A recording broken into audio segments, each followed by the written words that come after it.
Welcome back, you beautiful souls. We're opening up right here on S3 and we're live on Expresso and we're feeling good and maybe not as good as Zoe is in this new lounge where you got going on. I'm feeling so cozy, and I know the Oscars was a big buzz this past weekend. It was and indeed. I was very cozy watching it. We are still riding on that high, of course, and this morning we are talking about that wave of the My Octopus Teacher's Best Documentary Feature, which won at the Oscars. Yeah. That's right, and the groundbreaking film had already garnered the world's attention long before the nomination. So let's take a look back at when we interviewed the film's director, Pippa Ehrlich. Thanks for staying with your Feel Good Breakfast Show. Expresso here on SABC3 with all the feel good content coming your way. But we know this, there is so much beauty in the world, and more especially the underwater kelp forest at the tip of Africa. And that's what we can learn from the breathtaking My Octopus Teacher feature documentary that's just been released to critical acclaim. It is so fantastic. It follows the story of Craig Foster, who in 2010 was debilitated by adrenal fatigue and decided to free dive in the freezing waters every day to revitalize himself. What a story. Yeah, now during this practice, he started to film his experiences underwater, and in time, a curious octopus captured his attention. They developed an unlikely bond, and Craig was able to capture the octopus's entire life on camera. There's so much more to the story, and the director of this proudly South African production, Pippa Ehrlich, joins us this morning to tell us more about it. Pippa, a very good morning to you. Good morning, guys. Thanks for having me on the show. How did the idea come about to turn Craig's experience underwater into a documentary? And of course, what have you personally gotten out of this entire filming experience? Well, the idea to turn it into a documentary I think it was something where Craig had not made a film for almost 8 years because he was burnt out after working very hard for a long time. And then he fell in love with this incredible ecosystem. And for a while, he realized that he kind of got his filmmaker's passion back. But he didn't know what story he wanted to tell. And at the same time, he'd been having this incredible experience with this octopus who he followed for a year. And he was looking at all sorts of stories, but then at some point, a light just went on in his head, and he realized that what he had with this octopus was so, so special. And by miracle, even though he didn't realize he was going to make a film at the time, he'd managed to capture so much of what they had gone through together. And what's your takeaway from this entire experience, the filming of this documentary?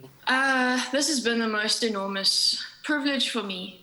Firstly, to have the opportunity to work with a story like this as a storyteller, but what's been more transformational and profound for me is the fact that in the making of the story, I've spent almost every day of the last 4 years outside in nature and underwater in the kelp forest. And to spend that much time in the natural world, connecting to the natural world, has an incredible effect on you. And it's taught me more than I ever thought that I would learn from making a film. This is absolutely fantastic, Pippa. I know that you also hope that the documentary will contribute to the global campaign to protect 30% of our oceans by 30 by 30. Can you tell us more about the message that you're hoping to get across through this film? What's very, very important at the moment is to understand that the ocean, in fact, the natural world, is our life support system as human beings. We cannot survive as a species unless we start to look after the natural world that keeps us going. And biodiversity, which is the kind of community of animals and plants that we share the world with, is really the immune system of our planet. And we need to look after the healthy places in our oceans that contain that biodiversity. And that's the idea behind 30 by 30, which is to protect 30% of the wild parts of our ocean that we have left. And ensure that those act like kind of savings accounts for future generations of human beings. And it's so important to have these conversations because protecting our oceans or nature in general is not just a one-sided thing. It involves every single one of us to do our bit in our personal capacities. Yeah. But Pippa, back to the documentary, diving in the freezing kelp forests and recording an animal's full life is not easy, I can imagine. What are some of the challenges, you were met with while you were in this process?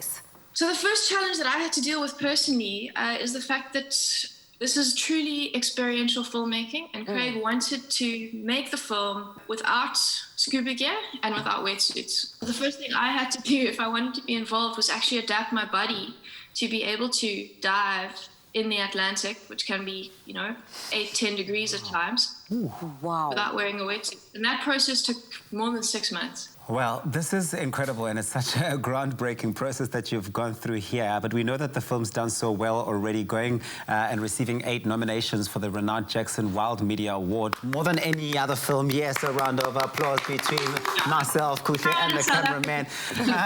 But we know that you also won Best Feature at FX. You're just really ticking off all those lists. How does it feel to have this level of recognition and the positive response that the film has gotten? It feels amazing. Yeah. It also feels completely overwhelming, especially this is my first feature film. I could never have hoped to have received this kind of response from festivals like Wildscreen and Jackson Wild and EarthX. Obviously, it feels really, really good that other professionals are recognizing the value of what we've created. But I think what's more powerful for me is hearing the emotional response that people have to the story and hearing people say things like, we need to really think about why we think that we're above nature as human beings and start reassessing our relationship with the natural world and our value systems when it comes to nature. Oh, I love it. I absolutely love it. Well done. Congratulations, Pippa. This is beautiful to you and your entire team who've put in so much work, so much hours, so much time, but really at the core of it, so much passion to bringing this to life in such a beautiful way. Thank you. Thank you. And it was a huge team that made this film, and really amazing post-production team in Cape Town called The Refinery, amazing composer called Kevin Smuts, an amazing international team as well, and also amazing that Craig could share his story with such vulnerability and authenticity. So thank you, Salute. Everyone who was involved as well. That was the director of the proudly South African production, my Octopus teacher, Pippa Ehrlich. Thank you so much for joining us once again. Now, for some truly remarkable underwater encounters, just do yourself a favor and watch this film.